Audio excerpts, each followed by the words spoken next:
ಹಲಗೂರಿನ ಗ್ರಾಮ ಪಂಚಾಯಿತಿಯ ನೂತನ ಕಟ್ಟಡದಲ್ಲಿ ಸೀಮಂತ ಕಾರ್ಯಕ್ರಮ ಜನರ ಮೆಚ್ಚುಗೆ. ಹಲಗೂರಿನ ಗ್ರಾಮ ಪಂಚಾಯಿತಿಯಲ್ಲಿ ಕಂಪ್ಯೂಟರ್ ಆಪರೇಟರ್ ಆಗಿ ಕರ್ತವ್ಯ ನಿರ್ವಹಿಸುತ್ತಿದ್ದ ಮಮತಾರವರಿಗೆ ನೂತನ ಗ್ರಾಮ ಪಂಚಾಯಿತಿ ಕಟ್ಟಡದಲ್ಲಿ ಪಂಚಾಯಿತಿಯ ಮಹಿಳಾ ಸದಸ್ಯರು ಸೀಮಂತ ಮಾಡುವ ಮೂಲಕ ಜನರ ಮೆಚ್ಚುಗೆಗೆ ಪಾತ್ರರಾದರು. ಗ್ರಾಮ ಪಂಚಾಯಿತಿ ಮಾಜಿ ಅಧ್ಯಕ್ಷೆ ಶಶಿಕಲಾ ಮಾತನಾಡಿ, ನಮ್ಮ ಪಂಚಾಯಿತಿಯಲ್ಲಿ ಕರ್ತವ್ಯ ನಿರ್ವಹಿಸುತ್ತಿದ್ದ ಮಮತಾರವರಿಗೆ ನಾವುಗಳು ಸೀಮಂತ ಕಾರ್ಯಕ್ರಮವನ್ನು ಹಮ್ಮಿಕೊಂಡು ಅವರಿಗೆ ಬಳೆ ತೊಡಿಸುವುದರ ಮುಖಾಂತರ ಅರಿಶಿಣ ಕುಂಕುಮ ಜೊತೆಗೆ ಹಣ್ಣು ಹಂಪಲ ನೀಡಿ ಮಡಿಲು ತುಂಬುವುದರ ಮುಖಾಂತರ ಸೀಮಂತ ಕಾರ್ಯಕ್ರಮ ನಡೆಸಲಾಯಿತು ಎಂದರು. ಶ್ರೀಮತಿ ಮಮತಾರವರಿಗೆ ದೇವರು ಆರೋಗ್ಯ ಭಾಗ್ಯ ಕರುಣಿಸಲಿ ಎಂದು ಈ ಸಂದರ್ಭದಲ್ಲಿ ಪ್ರಾರ್ಥಿಸಿದರು. ಈ ಸಂದರ್ಭದಲ್ಲಿ ಮಹಿಳಾ ಸದಸ್ಯರು ಕಾರ್ಯಕ್ರಮದಲ್ಲಿ ಪಾಲ್ಗೊಂಡಿದ್ದು ವಿಶೇಷವಾಗಿತ್ತು. ಬನ್ನಿ ನಾವು ನೋಡೋಣ ಹಲಗೂರಿನ ಸೀಮಂತ ಕಾರ್ಯಕ್ರಮದ ವಿಶೇಷ ದೃಶ್ಯವನ್ನು.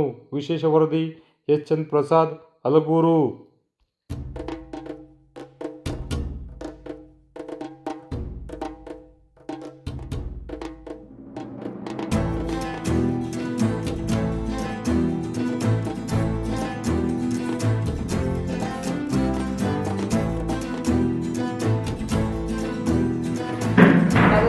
ಇವತ್ತು ಹೊಸ ಪಂಚಾಯತ್ ಕಟ್ಟಡವನ್ನು ಓಪನಿಂಗ್ ಮಾಡಿದ್ದೇವೆ. ನಮ್ಮ ಪಂಚಾಯತಿ ಸ್ಟಾಫ್ ಆದಂಥ